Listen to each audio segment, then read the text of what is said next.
Hi, good afternoon. My name is James Meng. I have made this video just to quickly, unfortunately, warn people off of London Business School.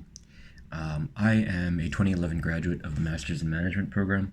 That was the second year of the program when it started. Masters in Management, of course, being London Business School's early career program. And my situation was this: as I came to London, I had been an entrepreneur for a while. I had run a very successful business throughout high school and college as a violin maker and dealer. I had interned in sort of wealth management operations at Morgan Stanley in 2009. I'd also had a job as a symphony violist for a year in university. My university career was pretty busy and varied, and I had demonstrated a lot of different skills and talents. I had graduated with highest honors from the University of Florida with double bachelor's degrees in business administration and Russian language and literature. So, I was a very typical member of I would say the upper echelon of the class at the MEM in terms of qualifications. And, the story that I tell. Of course, I bought the domain eventually, andrewlickerman.com. Andrew Lickerman was the dean of London Business School during the time that I was there.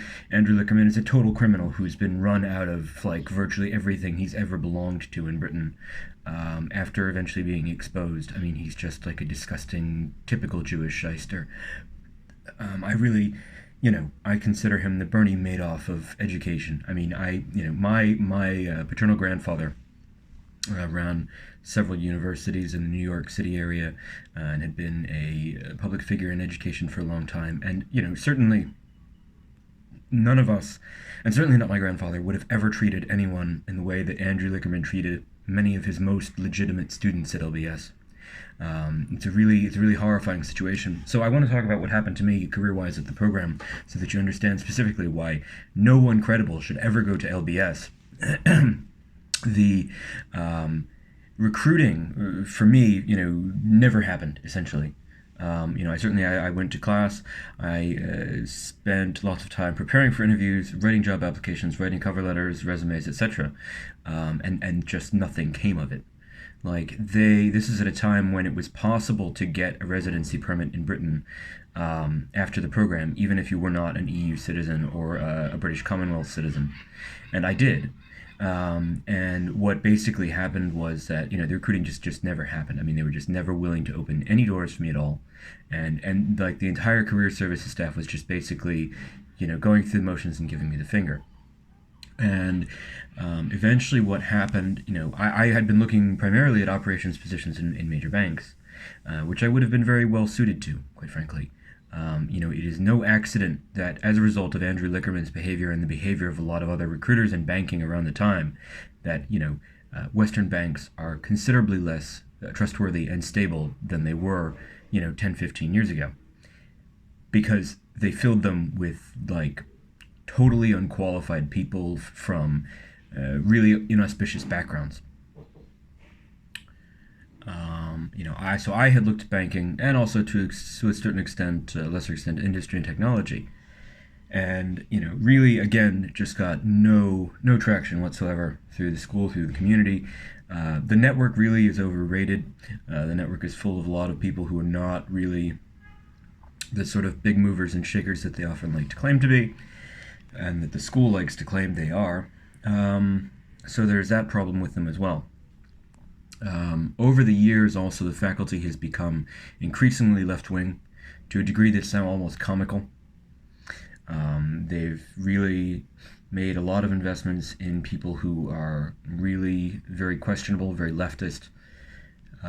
So it's really not a positive environment, I don't think. But what eventually happened to me is, after being fucked off by the program and its staff, and by Andrew Lickerman, this worthless Jewish scumbag criminal. I I basically found a job offer at a financial services marketing firm, which I was able to get through some social connections, and I worked there for 6 months, and eventually, and I'm not sure exactly how it happened. Might have been food with the office, might have been other stuff, but basically, I ended up being poisoned, and I, went through a period where I was not able to sleep for about 2 weeks. Went to some doctors. I had some other problems, like severe acid reflux and things. But basically, I was being poisoned, and so I quit my job and I left to Florida for medical care, which everyone expected I would have done because I'm from Florida. Um, so shortly thereafter, I was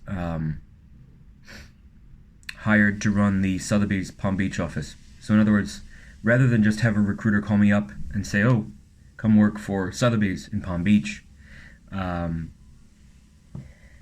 I was basically more or less trafficked, right? I mean, someone poisoned me with the intention to make me quit my job, make my health deteriorate, and force me to return home. And then once I was home, they used that fact and the fact that I was, basically jobless as a way to negotiate a lower salary. So I was really not paid enough. But again, this is how Andrew Lickerman and his people thought was appropriate to recruit someone.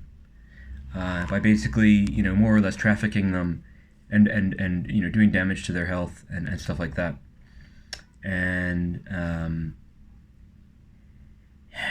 so you just have to understand that, that place is really now run by, really questionable, really, it's a rough, nasty, and stupid crowd, basically. And what Andrew did, and so the second part of that is that, of what Andrew did, as in terms of his recruitment strategies, was to put some of the like really roughest members of the crowd, in terms of like the scholarship students and so forth, and people from really inauspicious backgrounds, into some of the most high-paying, visible roles. Banking, consulting, things like that. So people who really shouldn't have been there received his personal recommendation. And, that really has damaged the credibility of the program. I've addressed it with HR staff of a lot of major different firms. And, now I think there's a greater sense of what Andrew was up to. But the other thing that Andrew tried to do was then to regulate labor market outcomes for people, sometimes 5-10 years down the line, where, they would refuse to confirm degrees on background checks. They would try to, they spent an enormous amount of money on security to monitor people, to try to bombard them with bullshit emails to influence business decisions at different firms. It actually got to a point where this was, I think, November of 2018. I had a meeting in Vancouver. I was flying from St. Petersburg, Russia. Long flight. And so I flew into Vancouver, it turns out, on the same day as Meng Wanzhou, who was the CFO of Huawei, major electronics manufacturer in China. Of course, Meng and I have a common surname, even though I'm not Chinese. The root of it is Mongol. And so somebody thought it would be funny, I guess, if they baited her into coming the same time I was, with the hope that perhaps both of us would get arrested at the Canadian Customs. Because in my case, I had a major problem with the U.S. government at the time. I had falsified criminal charges against me. And I had documentation proving they were false, so I was able to get through the Border Patrol without being detained and so forth. The Canadians let me in, but they didn't let Meng Wanzhou in. And of course, she is still there. She's under house arrest, awaiting trial, awaiting possible extradition to the U.S. And again, she was baited by criminals affiliated with Andrew Lickerman at HSBC, which is a major sort of British and Hong Kong bank. So this is the kind of shit that they get up to, and they really, Andrew Lickerman and his people just waste their time on all of this conniving peasant nonsense all the time, just to try to sort of intimidate people and build a reputation for themselves as like, some people that you should give money to, and if you don't give them money, then there'll be problems. But of course, you never give money to criminals. You don't ever give money to someone like Andrew. I want to make it absolutely clear, do not ever give your money to Andrew Lickerman. Do not give your money to any of his associates. Just be really vicious about it and vigorous. You absolutely cannot ever do business with them. Very, very destructive. So, And especially for me, Andrew's behavior became, I mean, it wasn't just that it was inappropriate, it wasn't just that it was criminal, but it was just like insanity. Because I came from a household in the U.S. that had a very high level military technology security clearance. My grandfather basically managed the launch of the first high bandwidth digital telecommunications satellite in 1980. That was SBS-1, which was an enormously technically capable device powered by a nuclear power generator, not a reactor, but a decay-driven generator similar to what's in the Voyager space probes, just a lot smaller. And it was basically like an orbital supercomputer and 480 megabit telecommunications switch that was used to provide video conferencing. And so for Andrew to behave the way he did towards someone with a background and not only just a resume like mine, but a sort of broader extended background like mine is total insanity. And yet he did. And I've been leading a governance campaign against Andrew that's gone on for almost 5 years now. I have had very little success with it, to be perfectly honest. I was able to get one of the corrupt career coaches fired at Cornell, where she also had a second job, but she's still on board at LBS. So I haven't had a lot of luck with changing LBS. I've had a little bit of luck working with other business schools to ensure that these people can't move around the business school community, the business academic community, and try to legitimize themselves inappropriately, because of course they're all criminals. But it's been a really hard road, and it's involved a lot of personal sacrifice on my part, and it's done a lot of damage to my career. And I've made efforts to try to approach Andrew and his people with offers for settlement, but they just are not willing to consider it, and they feel that I should always be intimidated by them. And then periodically, they hire a security contractor to try to victimize me, and I'm at a point where I almost had to actually kill someone. I had a security contractor attack me in St. Petersburg a few years ago, and I almost killed him. And it's a sad thing, but they just never learn, and they won't learn. And what's happened to me now is that the situation has gotten so bad that I'm locked out of the U.S. labor market. I've had to move around. I've had to apply for political asylum even several times. But again, I'm going to do it no matter what it takes. I absolutely want Andrew out of that job and in prison. And until those two things happen, that it just means that the right outcome hasn't been produced. And so I'm going to keep going until I produce the right outcome, which is major governance inquest, and major restitution for the victims, and imprisonment of this worthless criminal. So right now I'm actually in Turkey, and I am about to revoke my U.S. citizenship over it. I'm about to renounce it, and apply for political asylum. And that's where it's gotten to. I'm actually safer and better off as a stateless person than an American citizen right now because of Andrew Lickerman. So I'm about to do that. It's going to actually, believe it or not, I'm actually going to have to pay for it. I will have to pay $2,350 to the U.S. Embassy in Ankara to revoke my citizenship. And so, that is my hope that this will move the needle and solve some of the issues. But,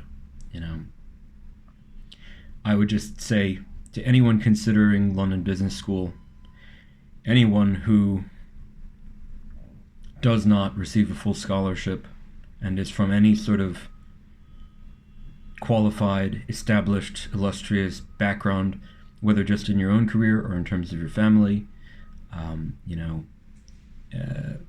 educational consultants are already steering their clients away from LBS. But if you're the type of person who's doing this sort of thing without a consultancy, you need to avoid LBS, because it's just not, they're just not in any way a reputable institution any longer. It's not safe there for you if you're credible. It's not safe there for your clients if you're a consultant. And for the people recruiting there, they need to think really hard about what type of people they're trying to recruit. Because I think hiring diversity candidates from disadvantaged backgrounds is probably still possible at LBS. You have to be careful about screening for criminality and things like that, but it's still possible. I mean, they still do have some good diverse candidates that are available. But for anyone otherwise who is trying to build a serious career, you need to stay away from it because it's just a shithole. It is really a shithole. And there are so many better schools in Europe, on the continent, and also, there's Oxford and Cambridge there in the same tier. So consider one of those and just forget about LBS because they're not willing to do the right things. And, they've created so much risk for their existing graduates and for me. My story is but one of many that are like this with Andrew Lickerman, where Andrew just, decides to pick a nice, clean-cut, qualified victim from, a multi-generational heritage of success and then just steal everything he can. And I don't allow him to. But it gets nasty. And so, we always hope that by making reports to police and things like that, that behaviors change and criminality stops. But in this case, it really largely hasn't. So I would just advise everyone to be very, very careful. And, even thinking about applying to LBS as a safety school is, I would say, in almost all cases, a bad idea. Because you really do not want to get on the radar of some of these criminals. So, with that, I bid all of you the very best of luck on your business school journey. I hope you can use this information to make choices that are the best thing for you. And so I wish you good luck. Take care.